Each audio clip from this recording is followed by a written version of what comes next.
এখন মানে এই হট্টগোলটা কেন হলো, কি মানে কেন, মানে রিজনটা কি?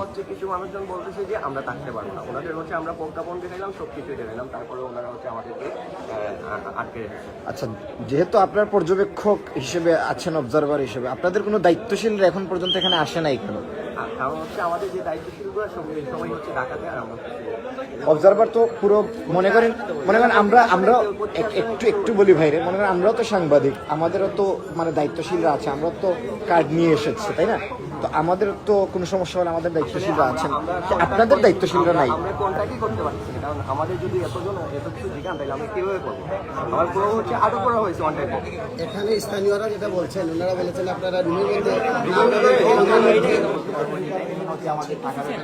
আপনারা তো বলেছেন আপনারা ভিতরে প্রবেশ করেননি, বলতে ফ্লোরে প্রবেশ করছিলাম, ফ্লোরে আমরা চলে যাচ্ছিলাম। আমরা নরমালি আমরা গোপন কক্ষে কোনোভাবে প্রবেশ করিনি, রাউন্ড ভিজিট আমরা দেখছিলাম, এটা দিয়ে চলে যাচ্ছিলাম, কিন্তু ওনারা হচ্ছে আমাদের আটকে এসে বলতেছে আমরা এদিকে ঢুকছি, আমরা কারো পক্ষে নিয়ে, আমরা অবশ্যই কারো পক্ষে, আমরা নিরপেক্ষ হিসেবে ইলেকশন কমিশন আপনারা হচ্ছে এটা নিরপেক্ষ বিদায় আমাদেরকে ডিউটি দিচ্ছে, ইলেকশন কমিশন এটা ভেরিফাই করছে, অবশ্যই ভেরিফাই করছে। এটা কোনো সমস্যা না, অবশ্যই চেক করুন, আপনি যার ইচ্ছা তারা চেক করুন, কোনো সমস্যা নেই। আমি হচ্ছে আমাদের জায়গা থেকে আমাদের ইনস্ট্রাকশন আছে, আমরা এটা রাউন্ড ভিজিট আসছিলাম, রাউন্ডে চলে যাচ্ছিলাম, ওনারা আমাদের আটকে এসে এই সিনগেটটা করছে, মিডিয়া ডেস্ক অনুমতির যে ব্যাপার,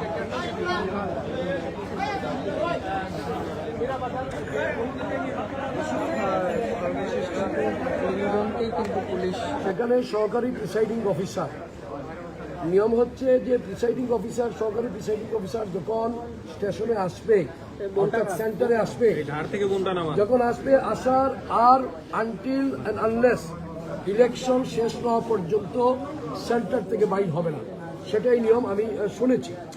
কিন্তু সেখানে এই গ্লোবাল স্কুলে প্রিসাইডিং অফিসার উনি দুবার বাইরে গেলেন, আসলেন, এবং এর পূর্বে বেশ কয়েকজন স্থানীয় নেতৃবৃন্দ গ্লোবাল স্কুলে ঢুকেছিলেন। যখন আমাদের নেতাকর্মীরা সাথে সাথে গিয়েছেন, যাওয়ার পর যখন তারা কথাবার্তা বলছে, তখন প্রিসাইডিং অফিসার সরি চেয়েছেন, কিন্তু সরি কথা না, উনি কেন ঢুকতে দিবেন একসাথে এতজন নেতৃবৃন্দদেরকে? এটা তো ঠিক না। এখানে কি হলো? এবং এখানে যেটা আমি শুনলাম, পর্যবেক্ষক কি পর্যবেক্ষণ করবে ডিউরিং দ্য ইলেকশন পিরিয়ড, অর্থাৎ যখন ভোট চলবে, ভোট চলাকালীন সময়ে পর্যবেক্ষণ করবে যে ভোট কিভাবে হচ্ছে না হচ্ছে।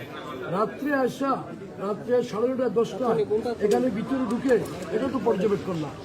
তো এখানে ইলেকশনের পরিবেশটা আমি আহ্বান জানাবো আমাদের যিনি বিপরীত প্রার্থী, যিনি, ওনার প্রতি আহ্বান জানাবো, আসুন, তাহলে এখানে প্রিসাইডিং অফিসার প্রস্তাবিত